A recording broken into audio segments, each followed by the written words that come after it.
If you're an AI student or professional, and particularly if you plan to have a long-term career in artificial intelligence, then the most important thing to be thinking about now is the coming war for AI amongst the giants and the Davids.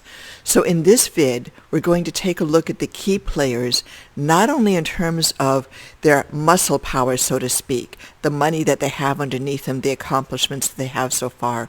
It's not just strength, it's not just brawn, it's smarts. And we'll take a look at who is liable to have the technologies that are most likely to give us the winning edge in artificial general intelligence in the relatively near future. Welcome, I'm Dr. Aliana Marin. I'm the founder and chief scientist with Themis Incorporated, the founder of Themis Academy, your godmother for artificial general intelligence. And this is part of our ongoing Themis video series. Today we are taking a very definitive focus on an issue that we really have not addressed before. Up until now, we've been leading to this in multiple ways, but today we get straight on, focused, centered on this issue of which AGI will likely emerge. Now, there's a few contenders here. First of all, we're going to address the LLMs. And if you've been with me for a little while, you know that I've never been a proponent of LLMs as a mechanism for AGI. Yes, they're generative AI. They're not artificial general intelligence.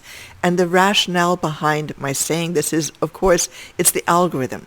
The algorithm, the transformer-based algorithm, is not lending itself to general intelligence. It's a fairly simple, straightforward algorithm that is based on three key things: the reverse Kullback-Leibler divergence, conditional probabilities, and hidden in their statistical mechanics.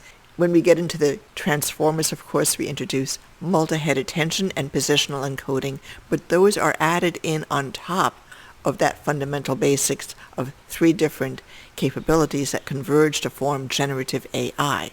So that algorithm is straightforward.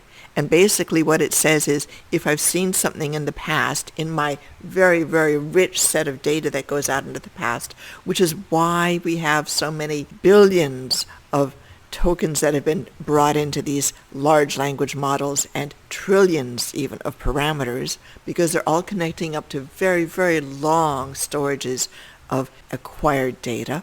Even though we have that, all that we're really coming up with is, if I'm positing a string, what would be the next most likely element of that string based on conditional probabilities? That's not general intelligence. It's not even a really good foundation. Although, as we take a look at this, we'll see that there's so much money invested in this. A lot of companies would love to see this be a foundation for general AI. So let's have a quick look. Now I'm consulting a crib sheet here. We know, don't we, that the victory does not always go to the strong or the race to the swift. But hey, there's something to be said about money. So let's have a look at the big guns and even the smaller of the big guns and see what the dollars are. We've got to start with OpenAI, right? Okay. $13 billion investment from Microsoft, and that's the recent round. Of course, there was investment well before. I mean, we can go back to the Elon Musk days, but let's not. Let's just give ourselves the current number. So $13 billion recently, $80 billion valuation. So for comparison purposes, the Microsoft valuation itself is about $3.17 trillion or $3,100 billion, which is approximately, good thing I've got crib notes here, about 40 times the valuation of OpenAI. So it's clear who's the giant in that particular relationship.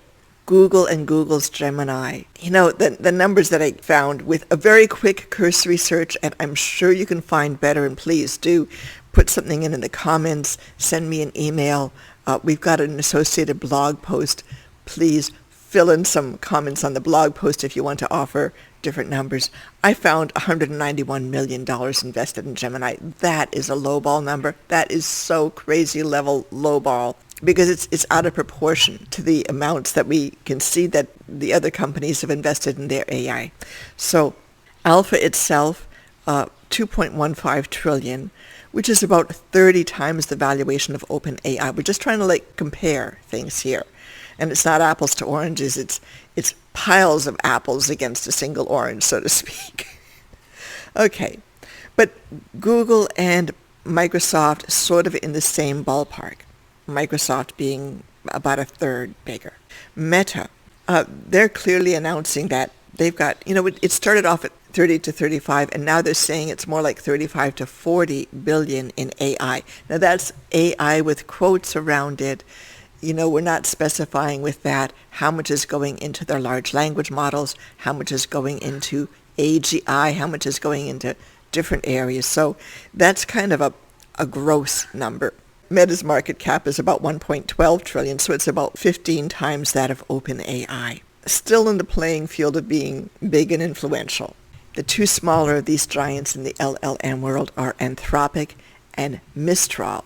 Anthropic both of these are relatively new companies. Anthropic formed in the last year and a half. 4.5 billion total investment, 4 billion of that from Amazon, and its valuation right now is about 15 billion, dropped down from an 18 billion at the end of 23. And Mistral, a very recent French startup, 0.5 billion investment. So that's about 1/8 of what got invested into Anthropic. It's a smaller number. It's much, much smaller. They're valued at 5 billion overall. Kind of as an indicator of how fast things are changing, I've had a number of changes to the dollars reported. You see those mentioned in the updated Daring Edit notes, but also during this editing time, Elon Musk announced that he was putting 6 billion into his X.AI company. X.AI, aside from having produced Grok.ai, has been noticeably quiet, but it looks as though the activity is picking up there again. So we'll add X.AI to the mix here. With a total reported valuation, Musk is seeking a valuation of about 18 billion. So okay, we've got the LLMs. Let me just talk with you for a moment. LLMs are clearly and obviously here to stay, and they have their purpose, but they also have deep core weaknesses, and the only way to really resolve those weaknesses, personal opinion, okay? The only way to really resolve them is to move in the direction of an AGI-ish framework. That is, we're not going to resolve the tendencies to hallucinate and other problems that exist within this whole conditional probability simply by adding in more and more and more data. And besides, we're running out of data. really. It's just silly almost, isn't it? And we know about the energy problems, and of course there's marvelous algorithmic approaches, there's marvelous new adventures in creating new chips and chip factories, there's marvelous new inventions in the nature of the chips themselves. So yes, of course they're huge gobblers of energy, but there's serious work being done to mitigate that. So it's kind of a mixed bag. The fundamental issue, though, is that unless we can do something with an LLM to connect it to an ontology, that is the stored knowledge, think, for example, of Google's knowledge graph. There are intrinsic, inherent limitations with an LLM, and those limitations really are going to inhibit its ability to do reasoning, especially common sense reasoning. For that you need world models, ontologies and world models. So I'm not saying that the whole LLMs are going to subside beneath the waves. No. They are here, but they are not going to necessarily rise up above the waves to be major AGI contenders. Now, I'd be remiss if I didn't mention that LLMs, large language models, don't stand on their own. These days we have RAG, Retrieval Augmented Generation, and of course reinforcement learning, most typically reinforcement learning with human feedback. Both of these are used to augment basic LLM capabilities. RAG, however, is a simple cosine similarity vector matching method. There's no latent variables involved. It's algorithmically similar to k-means pre-2000. Reinforcement learning, of course, is a big player in all the AGI architectures, but we should take note, it's been around for a very long time. It's got about the same length of history as generative AI, which really can trace its roots to 1974, the earliest roots for reinforcement learning as we know it today, after the Bellman equation earlier, was about 1979 with Bartow and Sutton. So reinforcement learning has a role to play in advancing LLM capabilities, and also we'll see shortly in Yann LeCun's work on AGIs. For AGI, artificial general intelligence, we need to look at two other very different approaches to the whole nature of AGI. For the first of these, I'm going to invite you to take a look at a paper by Yann LeCun. Yann LeCun, of course, being chief scientist with Meta. As chief scientist, of course, he is highly influential with Meta's FAIR laboratory, Fundamental AI Research. So, in a 2022 paper, Dr. LeCun offered a framework, a general architecture for artificial general intelligence. And we're having a look at his original architecture right here. And then I've redrawn it, keeping very close to his style. But we are, over time, not today, but over time, we're going to want to look and break down certain elements of this. We're going to need to get into certain aspects of this and probe rather deeply. The paper that I'm referring to here is a 62-page paper that Dr. LeCun describes as being general in nature. It reads in the first half, approximately, the first few sections. It's very much scientific American level. It's very readable by a technical, educated layperson, if you're willing to put in a little bit of effort. Then it starts to get more technically specific and in-depth, and it must. And we're going to work through some of those elements in future vids because we are really, really interested in what's going on here. There's a fundamental philosophy to this that it's important for us to understand. But before we get there, because we'll touch on that today, before we get there, let's have a look at the other contender. And before we go on, let me just mention, we don't know what the Meta investment in FAIR is like. I mean, some of that, $35 to $40 billion, is going in the direction of Dr. LeCun's work. Brief little aside, okay? For the first time in my life ever, I followed up with LeCun's paper looking for whatever commentaries there may have been on it because it's 2022, and so Dr. LeCun's had a year and a half, 2 years to work on it, develop it further. And for the first time, I went to Reddit because there was a little bit of discussion. There was some snark. God, no wonder I stay off Reddit. Some people were making snarky comments about, well, LeCun is just putting this out because he thinks that if somebody else follows up on the work that he's proposing and publish that work, he can take all the credit for being the first to propose the architecture. Oh my God. Guys, let's stop being silly, alrighty?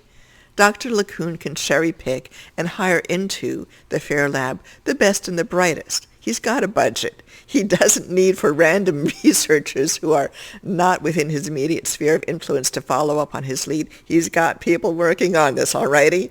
It's a blueprint, and I am sure that they are moving well along.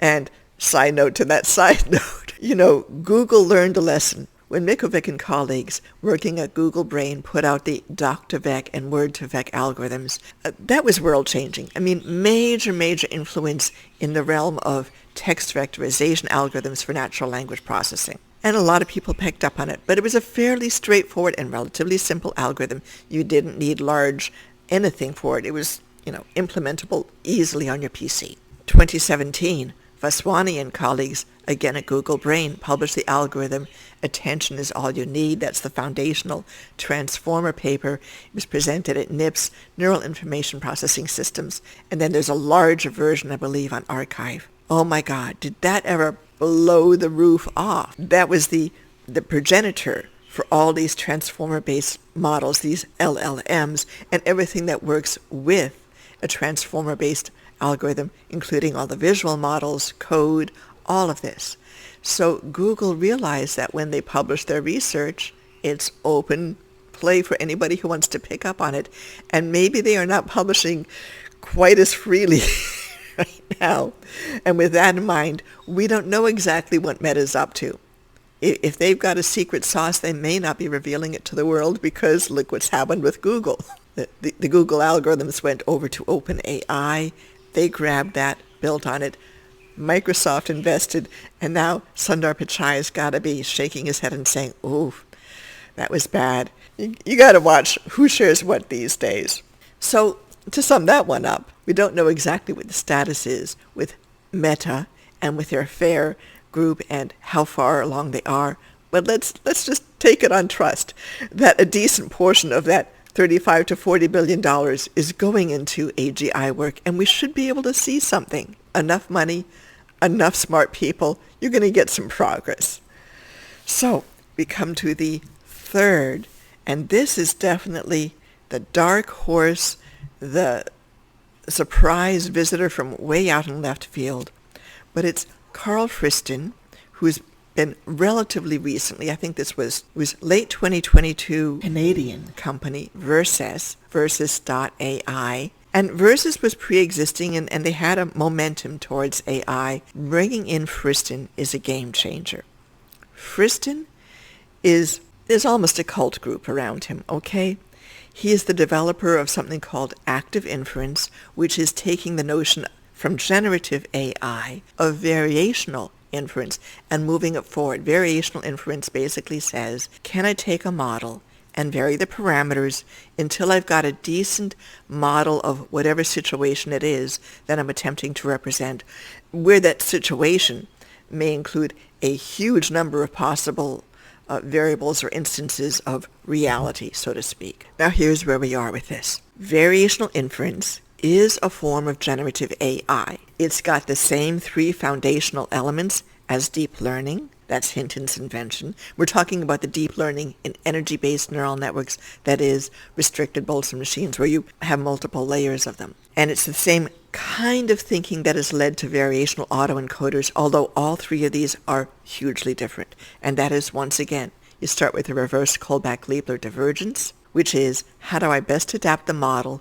to fit my data across this very, very wide spectrum of data that I could have or possible situations. Then, how do I extract latent variables? So this is the conditional probability thing taken one step further.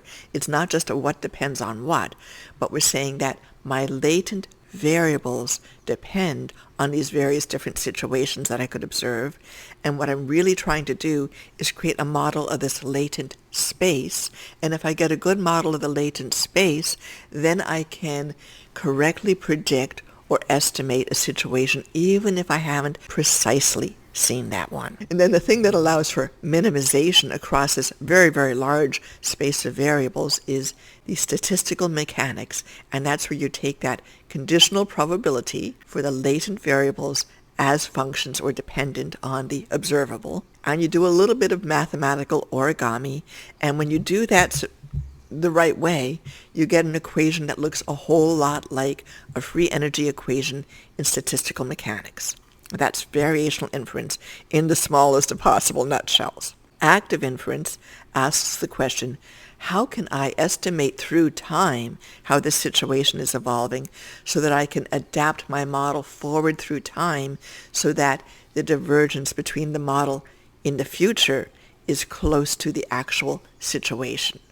So again, we're trying to minimize divergence. We're trying to minimize the difference in a very specific mathematical formalism between what my model is saying that I'm about to have and the actual situation as it unfolds.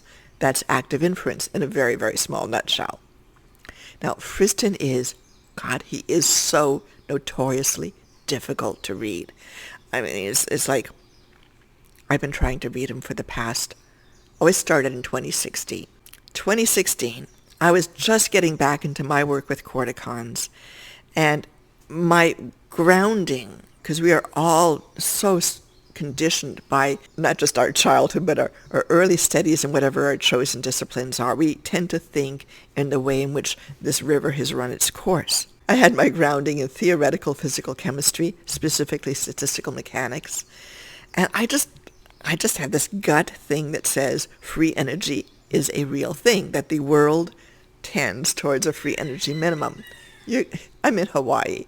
You're going to hear the roosters. We're not going to try to edit around them. They're just a thing. It's a Hawaii standard. So I went to Google, of course, and I put in free energy and brain. And I got some names that I knew and had great respect for, Walter Freeman being one of them.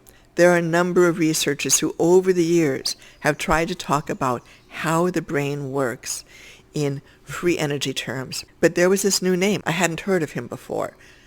Karl Friston, number of articles. And so I started drilling down this particular rabbit hole. It's like, oh, wow. He really has been thinking about the free energy in the brain. And he has been for quite a while. And I started trying to teach myself Fristonese, so to speak, and found that there's this whole cult group of people who are saying, I think the guy is brilliant, but I sure as hell don't understand him. I wrote a paper trying to teach myself the Friston concept of active inference. I actually ran it by Friston and got some very useful comments. In fact, 2 rounds of useful comments for which I'm hugely indebted. Didn't realize until much later that I'd made a critical error. And I had to go back. I spent a whole quarter restructuring my understanding, found that error. It was in basically that Kullback-Leibler divergence. I misinterpreted it. I was thinking Kullback-Leibler, not reverse Kullback-Leibler. My math got fuzzy-wuzzy, and as a result, everything else was sort of fuzzy. It might have seemed together on top, but when I drilled down, there was a mistake. And once I found that, I was able to rectify. I still have some cleaning up to do, but the fact is, I wrote this long tutorial for myself, teaching myself variational inference, and in particular, it was geared towards Friston's work on active inference.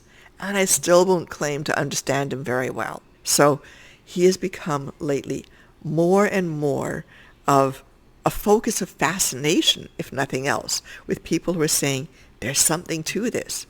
I mean, yes, I get it. Free energy. The world is going to minimize the free energy of a system because that's how the world works. Truly it is. So when we do a contrast and compare between a company that's brought in Friston as their new chief scientist, and they are investing heavily in a Friston-based approach to AGI, and we do that contrast and compare not between LeCun and the LLMs, because you know what? That might be slightly David and Goliath, but in that particular episode, I don't think that Goliath really has a chance. The real Goliath here is going to be Yann LeCun and Friston.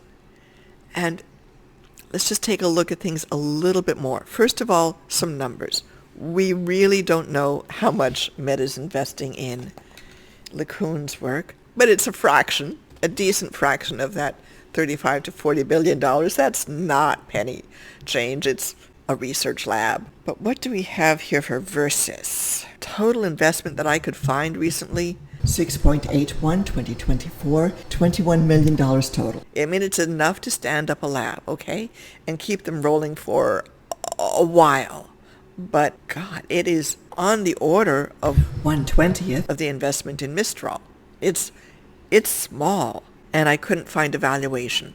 It's all totally privately funded. So here we are. Goliath is fairly well funded. LeCun, hugely respected. I have a lot of respect for the man. He's been thinking about the problem for many, many years. In the other corner, we've got the David, Karl Friston, who's been thinking about the problem for many, many years.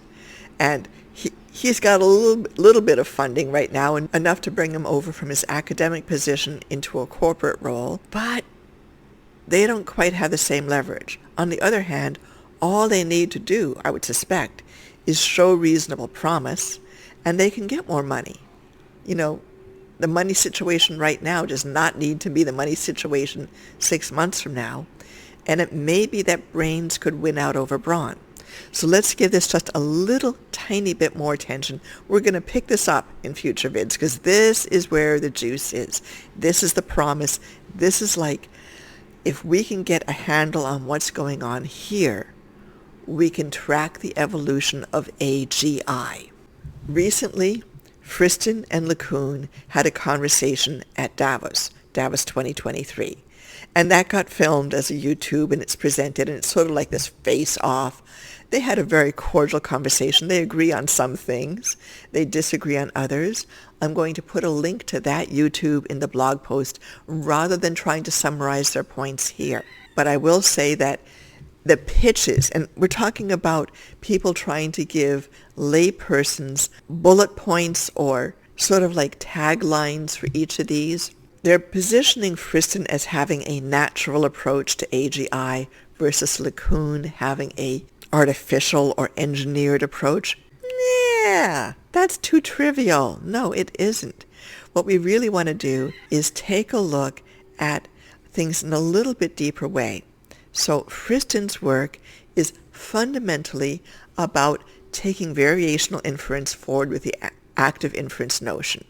He is not so much specifying the mechanism for how we're going to bring the model, that is the active inference model, closer to the representation. And let's just note here, with both LeCun and Friston, we've got to talk about three things. And they would, I'm sure, agree. In fact, they show these things up in their diagrams.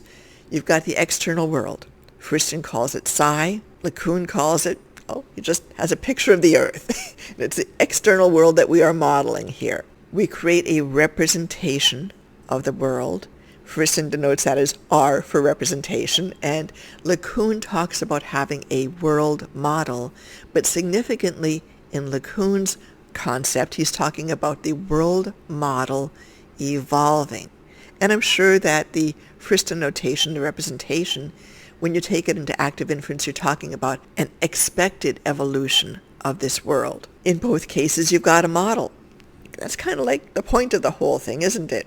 In both cases, you've got actions that can be taken on the environment and sensing, or perceptions that can be taken in from the environment, and sometimes the actions are taken in order to draw in perceptions. So the fundamental view of how an AGI should work is not that terribly different. Honest to God, Friston's got so much recent work, I'm going to have to scramble to catch up and share with you some of the key points.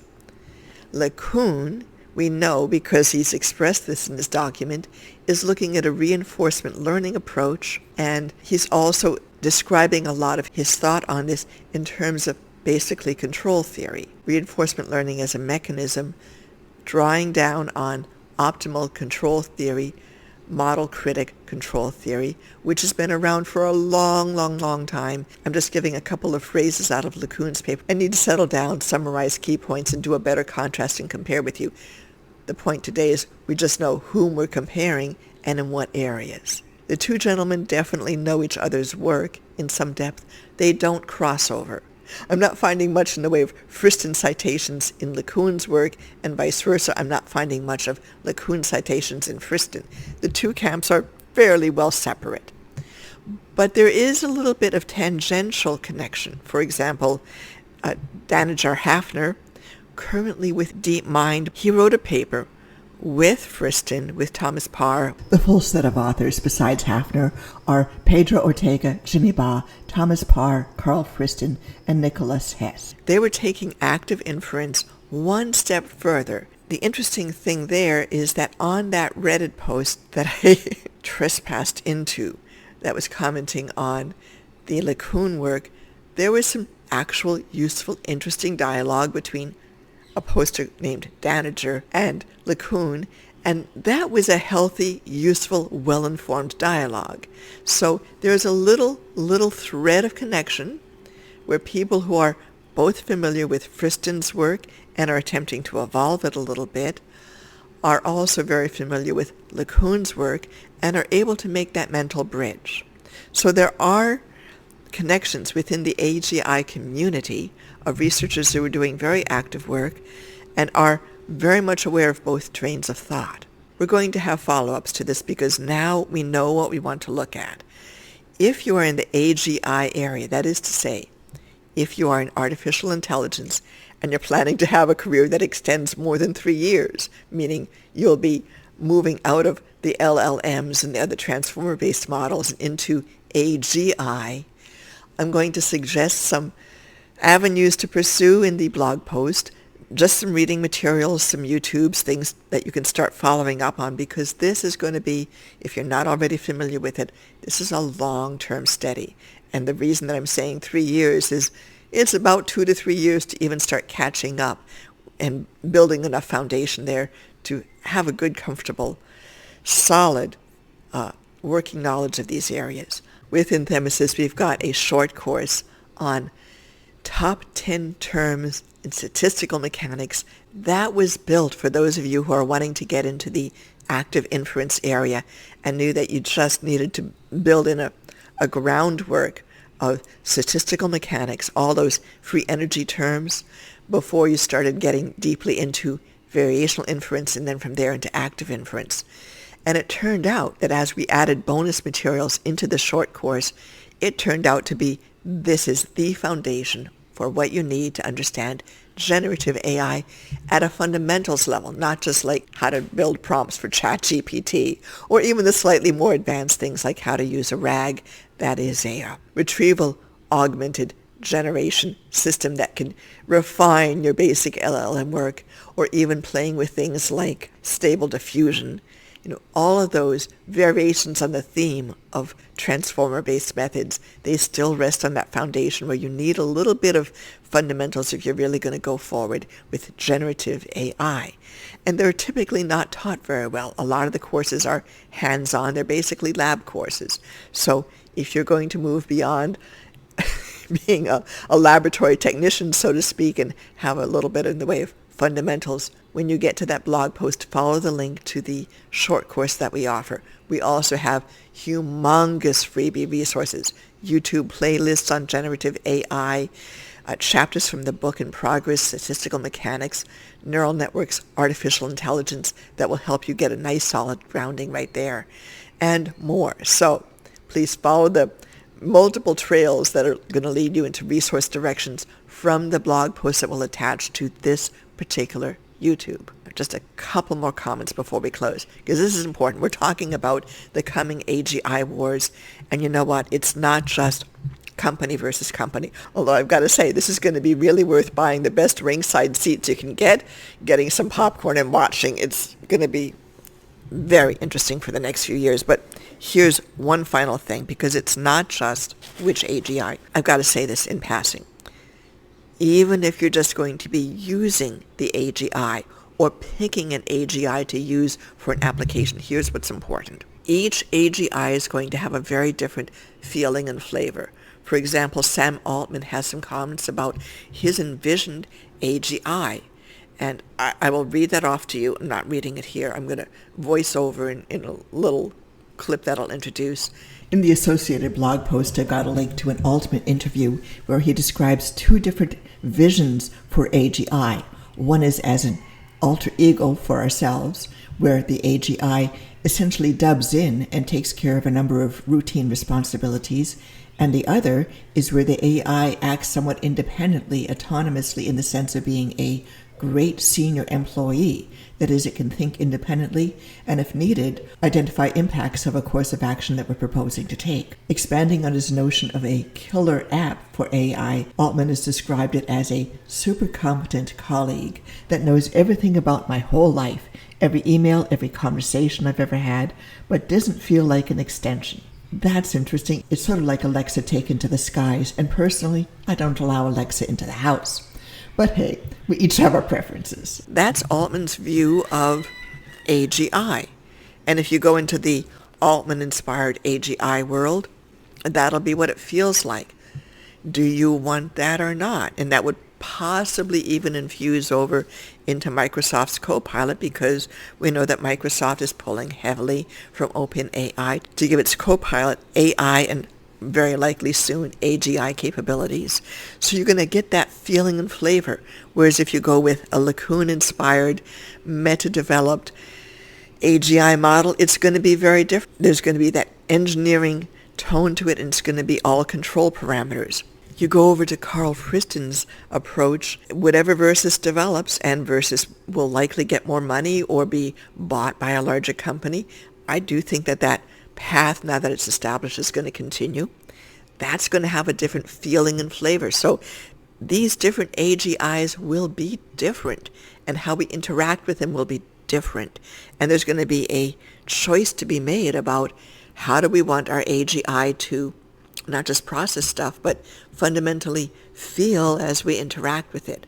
This is going to come up within the next few years as a very real thing, not just as a theoretical. When we start looking at the Friston-inspired work, there's one thing that's missing from that whole active inference approach. and it's this. The whole notion of active inference is that you have a model and you are adapting, parameter-wise, that model so that it is closer and closer to what you project to be the future evolution of the system that you're in right now. That is to say, your representation of reality as reality is evolving. The model itself is not specified, or is not always specified. And there's an interesting thing there in which we're adapting the models so that a free energy equation gets minimized. That's the nature of the whole process. But the model itself is not necessarily a free energy model. Very often, when you look at variational inference, people talk about families of exponential equations or families of exponential models. That is, you could just imagine, for example, a collection of Gaussians, and then you adapt the parameters governing each of the Gaussians and how many Gaussians and things like that until you have a suitable collection of Gaussians that models your system. That's sort of a starting set. That's a mainstay for variational inference. Here's a big what if. What if your model was itself a system that could come to free energy minimum? Wow, wouldn't that be new, interesting, different, and potentially very powerful? Well, that's where we come in here at Themis. For the past decade, very, very stealthy because we've published a little bit but not been proclaiming it from the rooftops. We've been developing the corticons for content-retentive, temporally connected neural networks, a new class of neural network. And just now we're starting to say, oh yes, by the way, this can be used as a component in artificial general intelligence. In fact, it can be used to connect single-level material, such as you might pull out of a transformer, with an ontology. And here what we're saying is this can be used. This is not so much the original design, but a more recent interpretation of corticons is a corticon can be used as the model within an active inference framework. This means that you adjust the parameters, epsilon 0 and epsilon 1, to bring the corticon to a free energy minimum, and at the same time minimize the divergence between the corticon and the representation that it is modeling. We have a lot of material on corticons within Themis. We have, of course, YouTube playlists and also reading materials on the resources page. So the corticon is a free energy-based model. That is, you take the system itself to a free energy minimum, then you say, how close are we at this free energy minimum for a given set of parameters to the system that we are modeling? Oh, we've got this little bit of a divergence. Let's adjust the parameters. Let's take this new system to its own new free energy minimum and say, how close are we to the system that we're modeling? And you continue that process. Bring the model to a free energy minimum, and then where are we taking the divergence of this model that is at a free energy minimum in its own right compared to the representation? And we keep doing that process.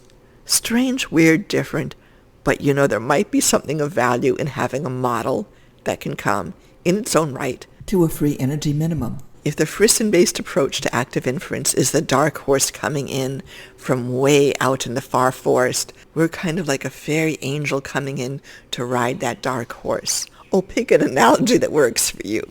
Okay, this is so much to chew on. If you are a member of the Themis community, and please, if you haven't yet, of course, I'm asking you to subscribe to the YouTube channel, of course, but please go to Themis. That would be themisis.com/Themis. That would be the About page. Just hit that About button. Scroll down.